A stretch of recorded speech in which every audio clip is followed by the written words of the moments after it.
நான் இப்போ சொல்ல போகிற இந்த 3 மிஸ்டேக்ஸை நோட் பண்ணிக்கோங்க. உங்களோட பிஸ்னஸ்க்காக நீங்கள் வீடியோ போட்டுட்ருக்கீங்க அப்படின்னாக்கா இதை ரிப்பீட் பண்ணாமல் பார்த்துக்கோங்க. நம்பர் 1, கேப்ஷன் இல்லாமல் உங்களோட வீடியோ போடுறது.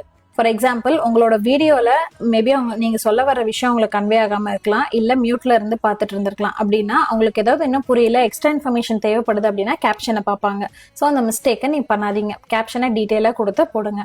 நம்பர் 2, ஹூக்குன்றதை ஒன்று நீங்கள் ஸ்டார்ட் பண்ணணும். ஃபார் எக்ஸாம்பிள் நான் சொல்லணும்னா, இப்போ வந்து ஒருத்தருக்கு பல்வலி இருக்குது அப்படின்னாக்கா, உங்களுக்கு பல்வலிக்குதா, அப்போ இந்த வீடியோவை ஃபுல்லாக பாருங்க அப்படின்ற மாதிரி ஹூக் ஸ்டார்ட் பண்ணியிருப்பாங்க. அது மாதிரி உங்களோட பிஸ்னஸ் ரிலவெண்ட்டாக உங்கள் வீடியோ ரிலவெண்ட்டாக என்ன ஹூக் கொடுத்தா கரெக்டாக இருக்கும் அப்படின்றத செக் பண்ணி கொடுங்க.